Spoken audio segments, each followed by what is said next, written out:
তোমরা যারা ক্যালকাটা ইউনিভার্সিটির আন্ডারে প্রথম সেমিস্টারের ছাত্রছাত্রী আছো, তোমাদের জন্য আজকের ক্লাসটা খুবই গুরুত্বপূর্ণ। আজকের ক্লাসে তোমাদের কনস্টিটিউশনাল ভ্যালু সাবজেক্টের একটি গুরুত্বপূর্ণ 25 নম্বরের প্রশ্নের উত্তর নিয়ে আলোচনা করব।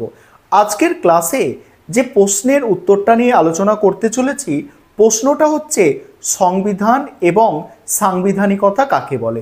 এই প্রশ্নের উত্তরটা নিয়ে আজকের ক্লাসে আলোচনা করব। আরেকটা বিষয় এখানে বলার আছে যে তোমরা যারা ইংলিশ ভার্সনের স্টুডেন্ট আছো, তোমরাও আজকের ক্লাসটা দেখতে পারো, কারণ নোটসটা আমি ইংলিশেও শেষে তোমাদের দিয়ে দেব। চলো আজকের প্রশ্নের উত্তরটা তোমরা বুঝে নাও। আরেকটা বিষয় বলে নিই যে তোমাদের জন্য বিগত বছরগুলির মতো এবছরও অনলাইন কোচিং ক্লাস চলছে। তোমরা যদি কেউ অ্যাডমিশন নিতে ইচ্ছুক থাকো, স্ক্রিনে যে নম্বর দেখতে পাচ্ছ এই নম্বরে যোগাযোগ করে অ্যাডমিশন নিতে পারো।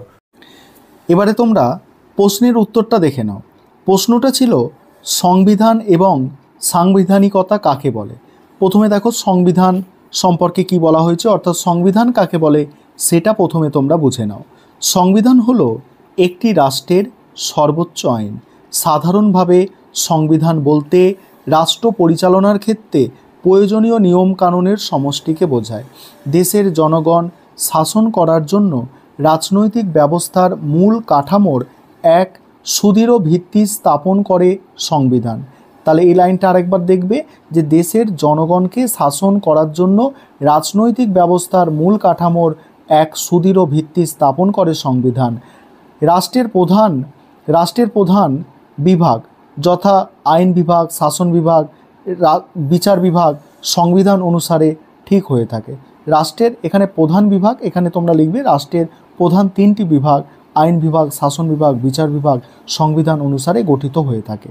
আবার সংবিধান এই সমস্ত বিভাগগুলির ক্ষমতা ও দায়িত্বকে সুনির্দিষ্টভাবে স্থির করে থাকে। পাশাপাশি রাষ্ট্র তথা রাষ্ট্রের বিভিন্ন প্রতিষ্ঠানের সঙ্গে জনগণের পারস্পরিক সম্পর্কও সংবিধান দ্বারাই নির্ধারিত ও নিয়ন্ত্রিত হয়ে থাকে। প্রসঙ্গত উল্লেখযোগ্য যে সংবিধান লিখিত আকারে থাকতে পারে, আবার অলিখিত হতে পারে। অলিখিত সংবিধানের উদাহরণ হিসাবে ব্রিটেনের সংবিধানের কথা বলা যায়। তবে ভারতের সংবিধান হলো বিশ্বের বৃহত্তম লিখিত সংবিধান। তারপরে দেখো কি বলা হচ্ছে, যে কোনো দেশের রাষ্ট্র ব্যবস্থার পরিচয় বহন করে সেই দেশের সংবিধান। সংশ্লিষ্ট রাষ্ট্রের স্বরূপ তথা প্রকৃতি সব কিছুই নির্ধারিত হয় সংবিধান দ্বারা। তবে সংবিধান রচনার ক্ষেত্রে সেই দেশের জনগণের আশা আকাঙ্ক্ষা চাহিদা বিশেষ প্রভাব ফেলে থাকে। সেই কারণে সংবিধান যে কোনো রাষ্ট্র তথা রাষ্ট্রের জনগণের জীবনে অত্যন্ত গুরুত্বপূর্ণ ভূমিকা পালন করে থাকে। বলা বাহুল্য ভারতের সংবিধানও এক্ষেত্রে ব্যতিক্রম নয়। তারপরে দেখো সাংবিধানিকতা বা সংবিধানবাদ, এটা কি বলা হচ্ছে দেখো। সুভাষ কাশ্যপ তার আওয়ার কনস্টিটিউশন গ্রন্থে নিয়মতান্ত্রিকতা বলতে সংবিধান শাসিত বা সংবিধানের অধীন রাজনৈতিক ব্যবস্থাকে বুঝিয়েছেন। তার মতে নিয়মতান্ত্রিকতা সীমাবদ্ধ সরকার ও আইনের অনুশাসনকে প্রতিষ্ঠা করে। ফলে শাসন ব্যবস্থা কখনোই স্বেচ্ছাচারী, স্বৈরাচারী বা এককেন্দ্রিক হয়ে উঠতে পারে না। সেই কারণে সাংবিধানিক সরকার সবসময় গণতান্ত্রিক সরকার হয়ে থাকে। তাছাড়া নিয়মতান্ত্রিকতা মানেই লিখিত সংবিধান, কারণ লিখিত সংবিধান রাষ্ট্রের বিভিন্ন অঙ্গের ক্ষমতা ও কার্যাবলীর সীমা নির্ধারণ করে। তারপরে বলা হচ্ছে ভারতের সংবিধানের প্রাধান্য স্বীকৃত।